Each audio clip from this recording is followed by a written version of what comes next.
de Dios es la verdad absoluta y la autoridad final. Amén y amén. Abran sus Biblias o se pueden sentar. Abran sus Biblias conmigo al Evangelio de Mateo capítulo 11. Mateo capítulo 11. Vamos a continuar nuestro estudio versículo por versículo del relato de Mateo sobre la vida de Jesucristo, la muerte de Jesucristo y la resurrección de Jesucristo. Y ahora nos encontramos en la parte del relato de Mateo donde registra eventos y encuentros que Jesús tuvo con personas. Una vez más, está demostrando su poder y autoridad sobre la enfermedad, sobre la naturaleza, sobre la muerte y sobre el mundo espiritual. Es lo que hemos visto entre las últimas semanas. Y luego, como vimos en nuestro estudio de la semana pasada, Jesús imparte ese poder y autoridad a estos 12 discípulos que Él escogió, que Él llamó, Él los empoderó y los envió. Jesús los envía de 2 y 2 y les da un mensaje para predicar, que el reino de los cielos se está acercado. Y les dice que hacer, y les dice también cómo hacerlo. Él los está preparando para que algunas personas respondan al mensaje que les ha dado, y también los está preparando porque va a haber otras personas que van a rechazar ese mensaje. Jesús les dice que serán perseguidos, que serán odiados por las mismas personas que aman, los familiares. Y luego Jesús procede a decirles a los 12 y a nosotros también el costo de seguirlo, el costo de ser uno de sus discípulos. En Mateo 10:38 dice: si te niegas a tomar tu cruz y a seguirme, no eres digno de ser mío. Jesús quiere que comprendamos que habrá dificultades en la vida del creyente, que debemos de esperar dificultades del mundo. Pero en nuestro texto de esta tarde, Jesús abordará las dificultades que surgen desde el dentro en nuestros cuerpos y incluso algunas de las luchas que nosotros mismos traemos a la mesa. Y también vamos a comenzar a ver rebelión contra Jesús y su mensaje. Porque en los próximos meses veremos que la rebelión se convertirá en rechazo a Jesús como Rey. So vamos otra vez a orar. Padre Celestial, al abrir tu palabra perfecta, te pedimos ahorita que acondiciones nuestros corazones para lo que estamos a punto de recibir. Unge cada palabra que se va a pronunciar, que sean tus palabras y solo tuyas. Te pedimos que perdones nuestros pecados, porque son muchos. Háblanos, danos oídos para oír. Te damos gracias por todo lo que haces y elevamos esto en el nombre de Jesús. Y todos los santos dijeron, amén. Entonces, capítulo 11, vamos a empezar en el versículo 1. Vamos a hacer todo el capítulo esta tarde. Entonces, el versículo 1 dice: cuando Jesús terminó de darles esas instrucciones a los 12 discípulos, salió a enseñar y a predicar en las ciudades de toda la región. Una vez más, vimos que Jesús envía a los 12. Él termina su instrucción, ellos se van, y mientras están en su misión a corto plazo, yendo a las ciudades alrededor del mar de Galilea, Jesús trozó solo a la misma zona. Y observen, Él va a enseñar y a predicar. Y como creyentes, esto es lo que estamos llamados a hacer, a enseñar y predicar. Debemos reconocer que no viene siendo lo mismo, porque enseñar significa explicar. Cuando pasamos esas semanas estudiando el Sermón del Monte. Eso era lo que Jesús hacía. Él explicaba. Él daba ilustraciones de lo que significa ser un ciudadano del reino de los cielos. Pero predicar significa proclamar. Predicar significa animar, exhortar. Así que mientras Jesús enseñaba y Jesús predicaba,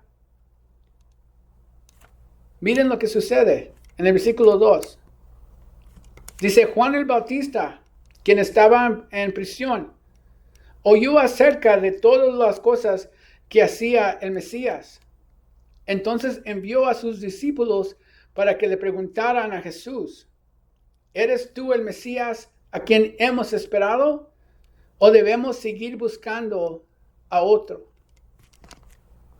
Aquí en el versículo está claro que este Juan es Juan el Bautista, el hombre que bautizó a Jesús, el que hace la asombrosa declaración, el Evangelio de Juan, cuando ve a Jesús acercarse y dice, he aquí el Cordero de Dios que quita el pecado del mundo.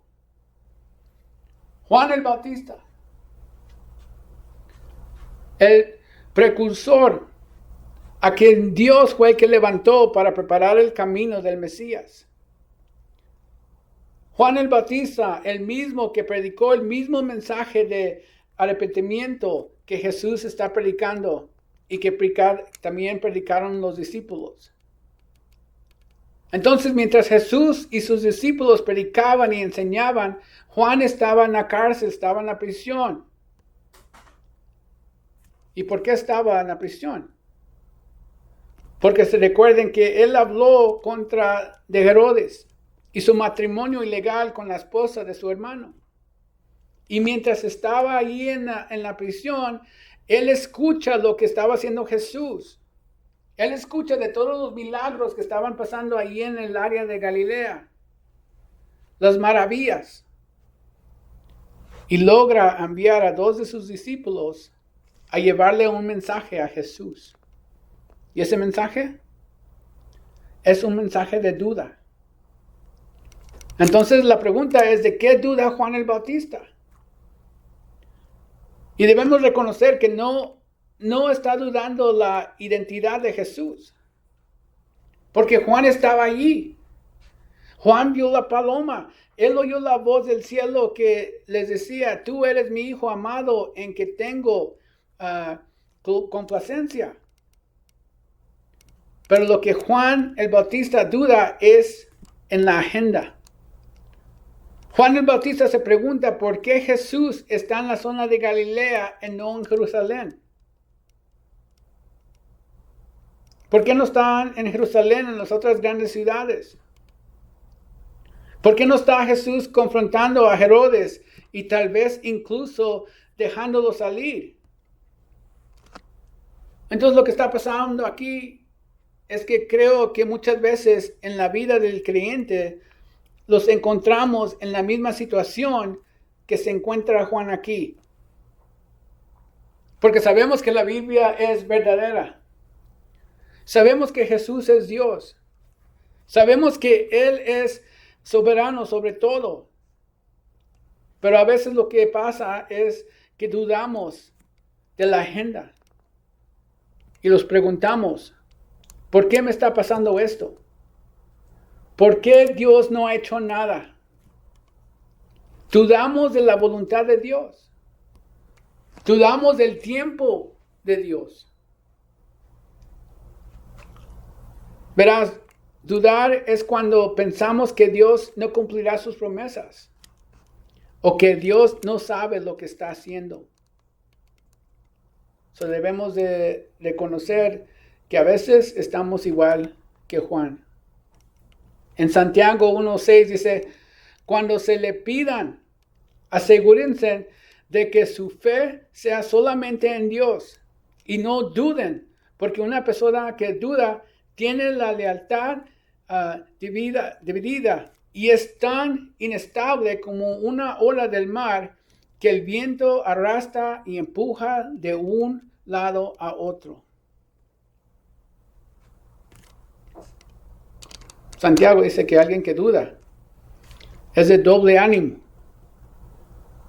Y recuerde que Jesús no reprende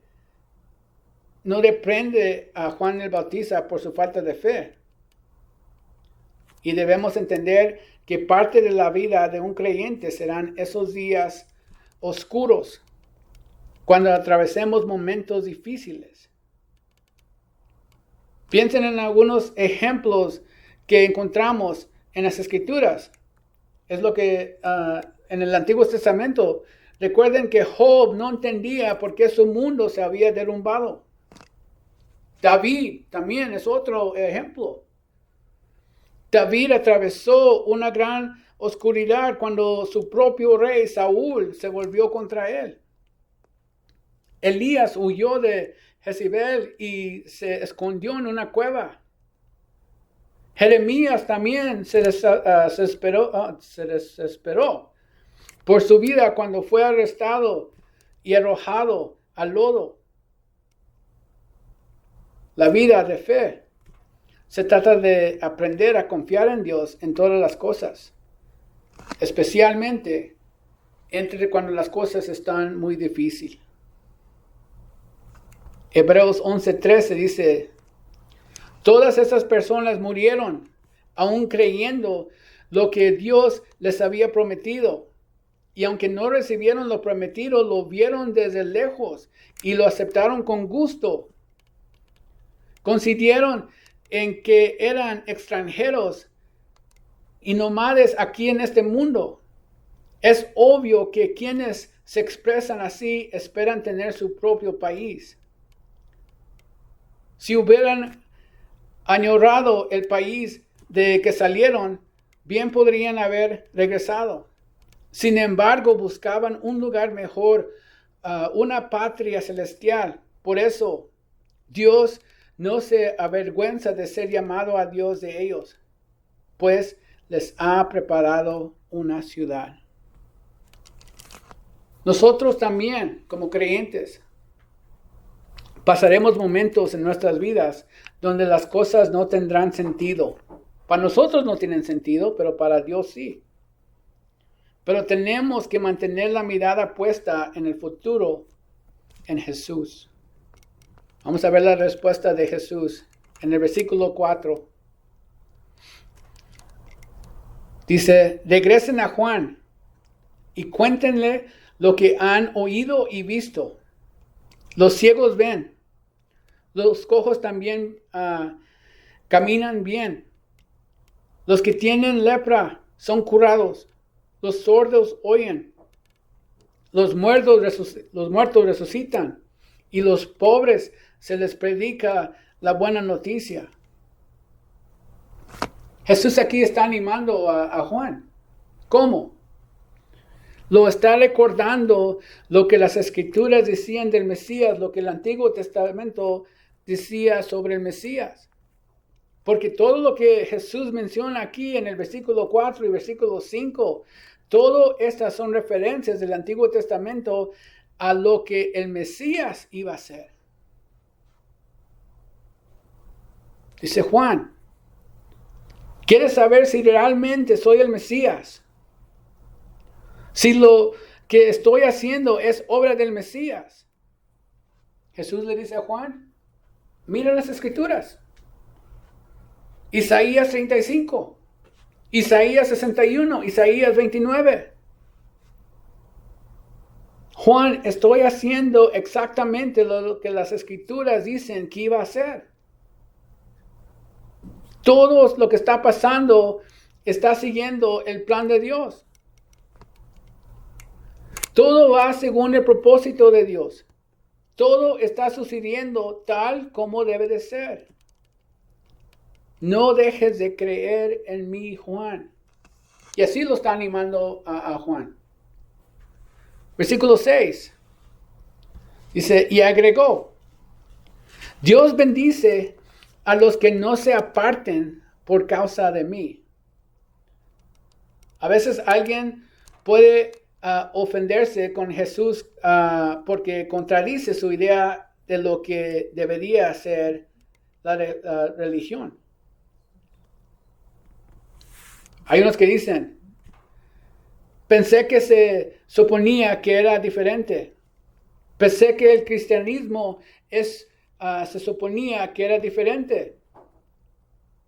Está expresando dudas, como vemos en Juan. O sea, muchas veces los creyentes nuevos piensan que si como son creyentes, que ya no les va a pasar cosas malas, pero también debemos reconocer que eso no es una promesa que nos da las Escrituras. Versículo 7. Dice, mientras los discípulos de Juan se iban, Jesús comenzó a hablar acerca de él a las multitudes. ¿A qué clase de hombre fueron a ver al desierto? ¿Acaso era una caña débil sacudida con la más leve brisa? ¿O esperaban ver a un hombre vestido con ropa costosa? No, la gente que usa ropa costosa vive en los palacios. Buscaban a un profeta. Así es, y él es más que un profeta. Juan es el hombre al cual se refieren las Escrituras cuando dicen, mira, envío a mi mensajero por anticipado, y él preparará el camino delante de ti. Juan tenía dudas. Jesús responde, él manda para apoyarlo, para darle ánimo. Y aquí Jesús defiende la personalidad de Juan. 3 veces Jesús pregunta, ¿qué fuiste a ver? Cambió Juan el mensaje. ¿Cuál era el mensaje que predicaba Juan? Y la pregunta también, ¿era indeciso? ¿O Juan predicaba la palabra de Dios como debía de ser? Jesús aquí está describiendo a Juan como una persona sacrificial. Él anota aquí su ropa, su dieta. Él lo dejó todo. Él lo dejó todo atrás. No quería que el mensaje que recibió que se corrompiera. Por eso usaba la ropa que usaba. Por eso comía la comida que comía. Pero Juan era más que un profeta, porque él mismo era objeto de profecía. Lo podemos ver en Malaquías 3 y Malaquías 4. Porque ahí en Malaquías 3 y 4 hablan de cómo Juan tenía un lugar especial en el plan de Dios. Que su propósito era para preparar a la gente para el venido del Mesías. Versículo 11. Dice, les digo la verdad. De todos los que han vivido, nadie es superior a Juan el Bautista. Sin embargo, hasta la persona más insignificante en el reino del cielo es superior a él. Jesús aquí quiere que toda la multitud, que todos comprendan la grandeza de Juan. Y por cierto, Juan no escribió ni un libro en las Escrituras. Dios nunca obró a través de Juan para realizar un milagro. Juan no tuvo el privilegio de acompañar a Jesús durante 3 años, ni de escuchar sus mensajes como muchos de sus discípulos. Pero sin embargo, Jesús nos dice que la grandeza de Juan decidió en su papel en la historia de la humanidad. Porque Juan tuvo el privilegio de ser el mensajero del Mesías. Sin embargo, al mismo tiempo, Jesús señala que en la dimensión espiritual, en el cielo, las cosas son diferentes. Incluso el más pequeño de los que están en el cielo es mejor que el mejor de los hombres de la tierra. Porque tú y yo, los creyentes en Cristo, como dice Pablo en Efesios, somos privilegiados. Somos perdonados de todas nuestras ofensas. Somos libres de la ley. Somos hijos de Dios. Que Él los ha bendecido. Que Él nos da todo lo que queremos, las riquezas de los lugares celestiales en Cristo. Nosotros tenemos acceso a Dios y a su gracia, todo en Cristo. Entonces vemos aquí que Juan marcó el final de la era del Antiguo Testamento. Así que a pesar de lo grande que fue, todavía era un extraño a lo mejor que Dios haría bajo el nuevo pacto que va a ser. Versículo 12. Dice, desde los días en que Juan el Bautista comenzó a predicar hasta ahora, el reino del cielo ha venido avanzando con fuerza y gente violenta lo está atacando. Aquí tenemos otro de estos versículos que se saca fuera de contexto. Y tiene que ver con la palabra violencia. Porque algunas personas lo interpretan como una violencia negativa hacia el reino de Dios. Por ejemplo, vimos ahorita que Juan estaba en la cárcel. Y dicen mucha gente, no, esto es un ejemplo de esto. Pero no creo que es la interpretación correcta. Y aquí es la razón. Debemos de tomar todo en contexto. Recuerden cuál fue el mensaje de Juan de Bautista. Que todos que se arrepienten porque el reino de Dios se ha acercado. El reino de Dios se refiere al gobierno de Dios y se realiza con mayor perfección en el rey del reino que viene siendo Jesús. Entonces la respuesta de la gente común a Juan fue un avivamiento dramático. Ellos respondieron juntos a su llamado y a repetirse y bautizarse, aunque se trataba de una medida radical. De hecho, el bautismo para los judíos violaba seriamente la sabiduría convención de esa época. Porque al ser bautizado, estos judíos afirmaban que eran mejores que los gentiles. Sabían que no estaban en sintonía con Dios y harían lo que fuera para estar bien con Él. Y si eso significaba mojarse, que así fuera. Porque recuerden que el bautizo en aquellos tiempos era para los gentiles, no era para los judíos.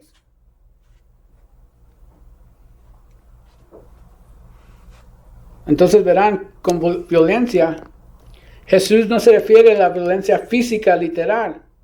Se refiere a aquellos que ya no están interesados en los juegos religiosos, que harán lo que sea necesario para estar donde necesitan estar con el Señor. Versículo 13. Dice, pues antes de que viniera Juan, todos los profetas y la ley de Moisés anunciaban este tiempo. Y si ustedes están dispuestos a aceptar lo que les digo, Él es Elías, al que los profetas dijeron que vendría.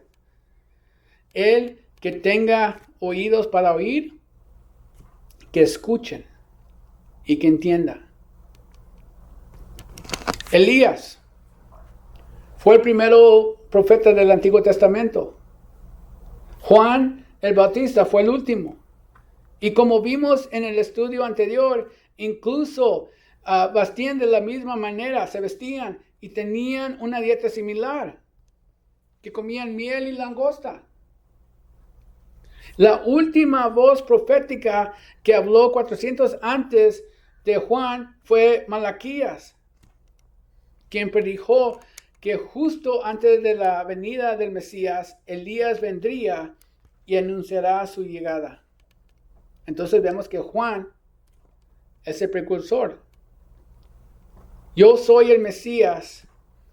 Si recibes esto, serás salvo. Mateo 10:16 dice, ¿con qué puedo comparar a esta generación? Se parece a los niños que juegan en la plaza, que se quejan ante sus amigos.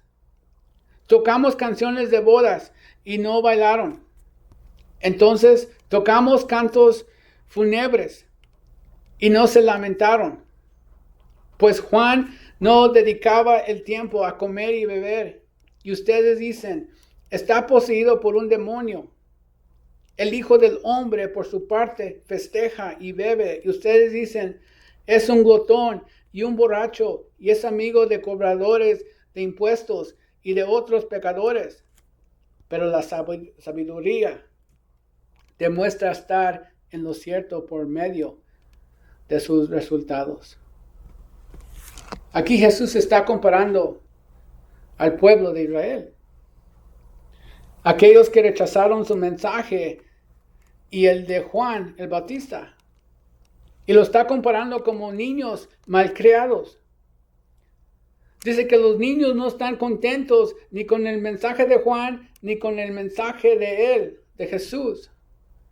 Los niños quieren que sigan los juegos. Quieren que las cosas se hagan a su manera, que viene siendo la religión. No estaban dispuestos a arrepentirse de su pecado. Juan fue condenado por el pueblo porque practicaba el ayuno. Él vivió una vida de disciplina, de sacrificio. Él se negó. El pueblo se resintió por eso, así que acusaron a Juan de tener un demonio. Y también vemos que Jesús fue condenado por el pueblo porque no ayunaba. Y por la gente con la que se juntaba. Verán, lo que sucede en la iglesia es que cuando la gente no quiere escuchar la verdad, fácilmente encuentran una excusa para no escuchar. Y por eso Jesús los compara como niños malcriados. Versículo 20. Dice, luego Jesús comenzó a denunciar a las ciudades en las que había hecho tantos milagros, porque no se habían arrepentido de sus pecados, ni se habían vuelto a Dios. Aquí Jesús reprende a quienes niegan voluntaria y deliberadamente el mensaje de Dios y a los mensajeros, a quienes permanecen impasibles ante su palabra y su poder.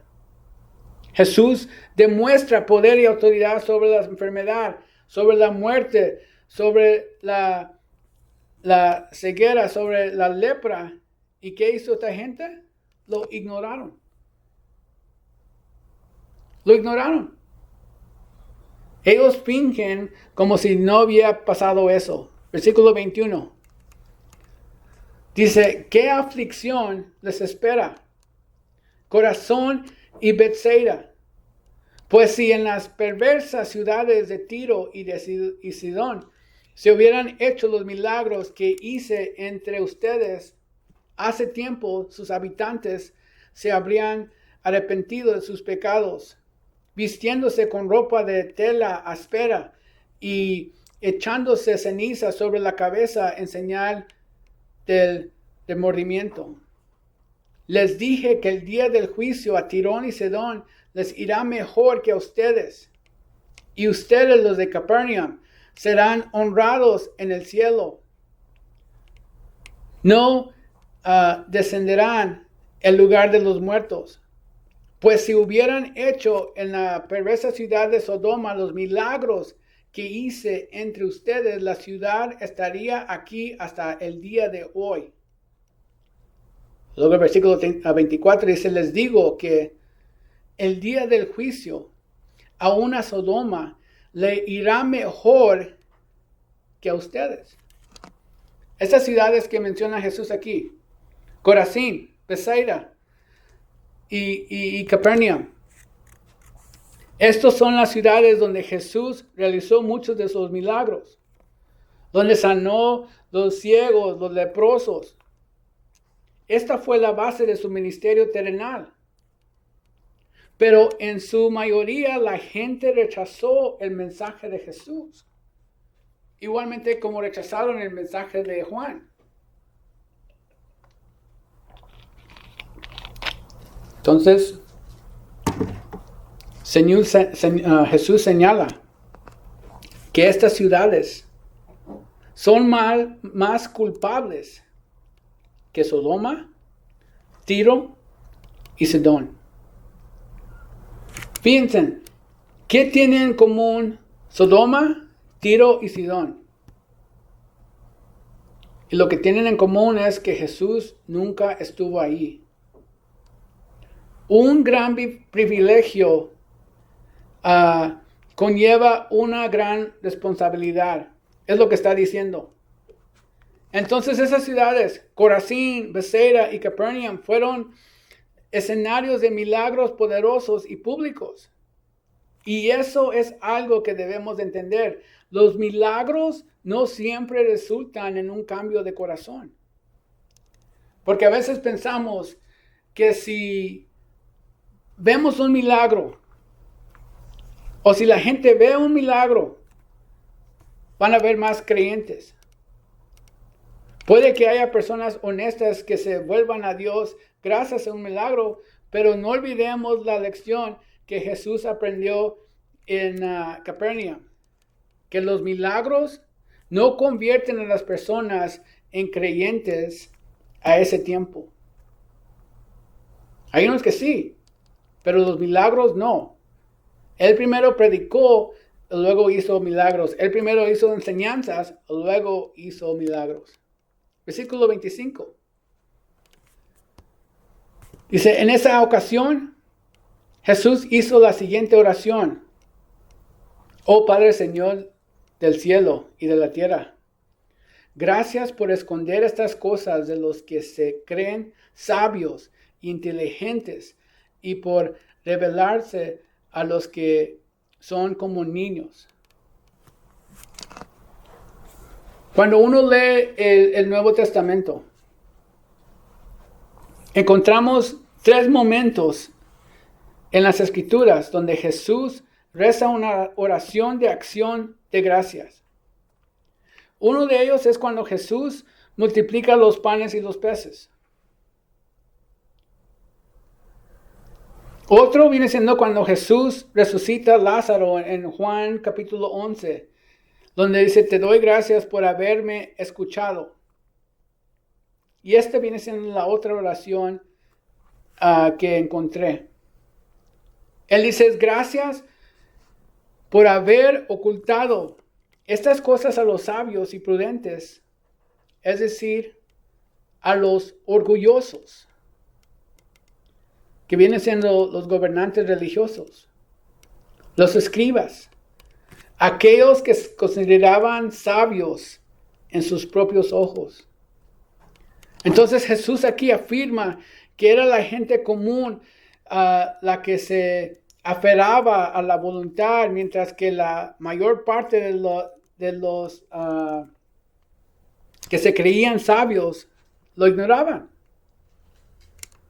Alguien dijo una vez que la inteligencia es un don de Dios, pero cuando se pervierte por el orgullo, se convierte en una barrera para Dios, porque la confianza está en el don y no en el dador. Porque a veces confiamos en el don y no en el dador. Jesús no dice que la salvación pertenece solo a los ingenios. No, Él nomás está contrastando a las personas educadas con las personas sin educación. Él está contrastando a quienes se consideraban sabios con la sabiduría del mundo y a quienes están dispuestos a aceptar la revelación de Dios. Porque los que se creían sabios entre ellos mismos, ellos rechazaban el mensaje de Dios. Ellos no aceptaban la revelación de Dios. Entonces la persona orgullosa no se someterá. No se pueden someterse.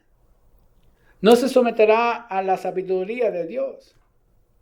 Y lo mismo puede decirse de la persona religiosa que confía en las buenas obras y en lo que la gente piensa de ellas y de las tradiciones. Porque se centra en ellas en lugar en lo que Dios ha hecho. Observen otra vez lo último del versículo 25, donde dice la palabra niños. Adivinen quiénes son los niños. Nosotros, los creyentes. Los niños son necesitados, los niños son indefensos. Entonces hay que cuidarlos a cada momento del día. Y lo opuesto es la persona que cree que puede hacerlo todo por sí misma, que vienen siendo los que rechazan el mensaje del Señor. Versículo 26 dice, sí, Padre, te agrado hacerlo de esa manera. Mi Padre me ha confiado todo. Nadie conoce verdaderamente al Hijo excepto el Padre. Y nadie conoce verdaderamente al Padre excepto al Hijo y aquellos a quienes el Hijo decide revelarlo. Este viene siendo una declaración increíble aquí en el versículo 27. Jesús afirma tener una relación única con su Padre. Nadie conoce personalmente, íntima y relacionalmente al Padre excepto al Hijo. Y Jesús afirma que nadie puede conocer a Dios aparte de Él. Lo vemos también en Juan. Juan 14:6 dice, Jesús dice, yo soy el camino, yo soy la verdad y la vida. Nadie puede ir al Padre si no es por medio de mí. Entonces luego dice Jesús, vamos a ver lo que dice aquí en el versículo 28, dice, vengan a mí todos los que están cansados y llevan cargas pesadas, y yo les daré descanso. Aquí es una invitación que hace Jesús a la multitud, a nosotros. Uno que solo ayudará a quienes sienten una necesidad, que viene siendo la necesidad de descanso, la necesidad de paz, de una sensación interior de satisfacción y plenitud. Entonces la invitación es, vengan a mí. Él los invita a sí mismo, a una relación. Es Él quien les dará el descanso que necesitan. Él es la respuesta a todas las preguntas que tenemos. Él es la solución a cada una de nuestras necesidades. Y la invitación que Jesús hace aquí es para todas las personas, pero solo a quienes les ayudará es a quienes reconocen su necesidad, a quienes se sientan agobiados o cansados. Esos son aquellos que han enfrentado a esa voz interior que les dice que debe haber un significado, un propósito mayor en la vida. Y han buscado la respuesta en muchos lugares, pero no lo han encontrado. Entonces Jesús dice, la respuesta soy yo. Y viene siendo la invitación. Él es el pan de vida que satisface el hombre de nuestra alma. Él es la fuente de agua viva, el único que puede saciar nuestra sed de significado. Porque solo su mano puede tocar ese lugar de nosotros que nos da paz y nos trae descanso. Si venimos, Él nos dará descanso. Eso es la promesa, eso es la invitación. Versículo 29. Jesús dice, pónganse en mi yugo. Déjenme enseñarles, porque yo soy humilde y tierno de corazón. y encontrarán descanso para el alma, pues mi yugo es fácil de llevar y la carga les doy es liviana. Su yugo viene siendo su camino, su vida. Él dice que es suave. Su carga, su tarea, la obra a los que los ha llamado, que es ligera.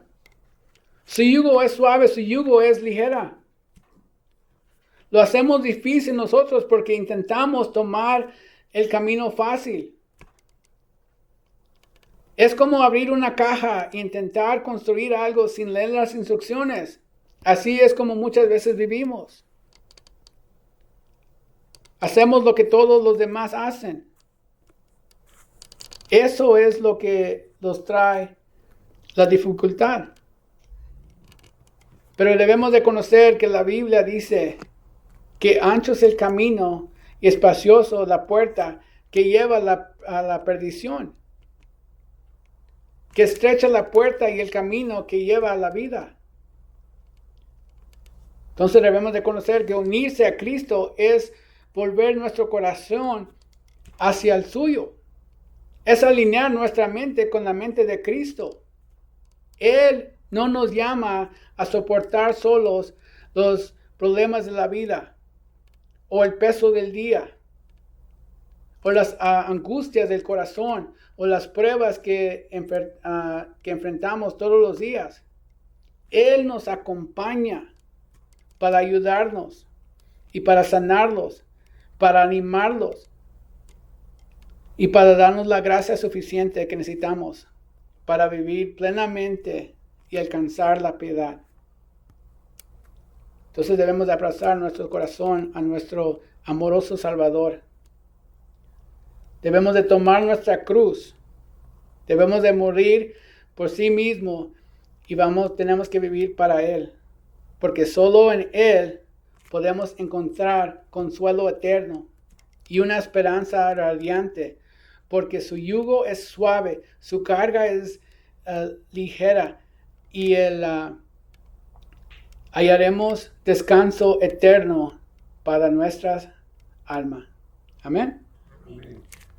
Vamos a orar. Padre Celestial, te damos gracias por esta palabra que nos has dado hoy. Ayúdanos a digerir lo que nos acabas de enseñar. Ayúdanos a tener un corazón como el tuyo. Danos tu fuerza. Danos tu sabiduría, tu amor. Ayúdanos a permanecer en ti y ser guiados por el Espíritu Santo. Y ahora le vamos a quienes no te conocen.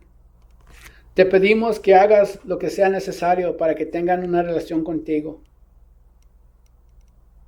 Te damos gracias por todo lo que haces. Eres perfecto en todos tus caminos.